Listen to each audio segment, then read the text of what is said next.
I would go so far as to say that people who are passionate here are more passionate. That in my experience, seeing people here really get driven, you're either behind it or you don't bother. The power of the underdog. Maybe that's it, and we do love it here. So that leads me on, you mentioned the band Cascadier then. Mm-hmm. What other bands can I go back to Manchester and say we've got to keep our eyes peeled for? Coming out of Brisbane? Yeah, or Australia. There'll be very different lists. Yeah. Out of Brisbane in particular, there's a great garage two-piece band called DZ who are kicking it pretty well. There's a cool little, guitar-driven indie rock group called Last Dinosaurs who are doing quite well for themselves. They are signed in Australia to due process, but they're doing pretty well out of Brisbane at the moment. And then some of our bigger Brisbane acts as well, like the Greats and those sorts of things. I don't know if you guys are on top of them, but they are a fun band. Very fun. And then who else are the little guys? Well, I mean, my depth of field is a little more underground, I would say, just because that's me. I don't know, bands like Turnpike, who I happen to think are the best band in Brisbane ever. And I would go on record anywhere and say that. To the north, Quiet Steps, Daniel Van Zutphen, who used to sing for The Paper and the Plane, who are quite well known. Cool. Daniel's the best. And there's even bands that have been kicking up for a while around Brisbane who do great stuff, like the Gin Club, and they're really good. No Anchor, Mr. Maps. Anchor, yeah, of course. Mr. Maps are great. Full disclosure, I used to be a Toy Balloon. Brisbane based. Toy Balloon. All of that. There's a scene based around a record label and a venue called Blowfly Hangar, and every band on that label rules it for what they do. It's Toy Balloon, Mr. Maps, Calvara, Restream. It goes on. There's quite I mean, Skinny Jean had a little allegiance to that, and they've now sprung off to do their own thing, and they do really well for themselves. Just going on to Unconvention, the actual event itself.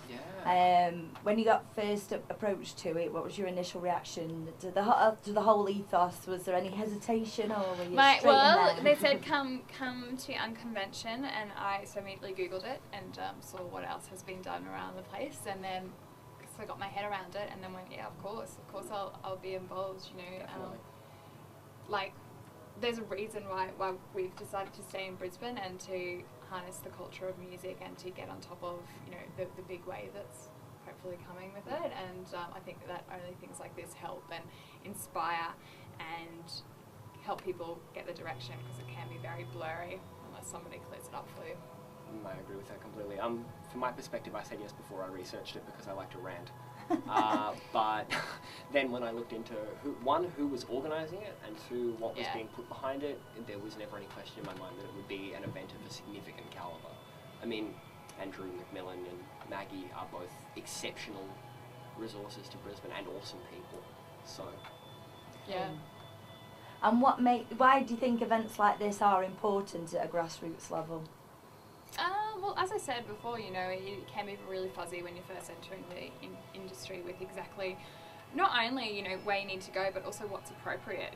Sometimes it can be quite daunting for even contacting people. You don't know if emailing them is the right way to go about it. Maybe that, so doing things like this helps kind of break down those barriers and let people feel a little bit more comfortable, a little bit more secure within the industry, as well as teaching them, the best directions to take, the best way to go, and giving them the tools to get where they want to go. The Rising Brisbane Underground always has, and I think sadly will always have, a tall poppy syndrome, sort of, and these sort of effects serve to legitimise the pursuit of arts as a thing in Brisbane, why people would stay, what they would want to do, how they would want to unify. And I think without events like these, it's a lot of free agents.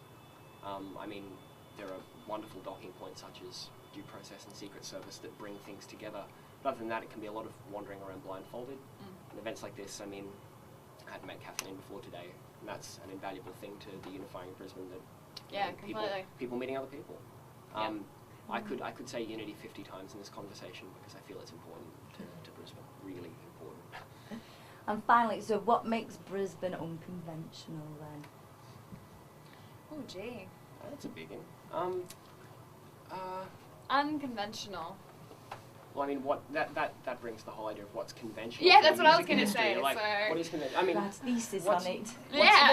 completely. what's unconventional is that there is no other option other than DIY. It's not like there are massive labels here showering bands with money or whatever. If you don't put the groundwork in, no one will ever care. Yeah, that's true. And you know, there's a lot that can be said for a band who knows how to build their own foundation.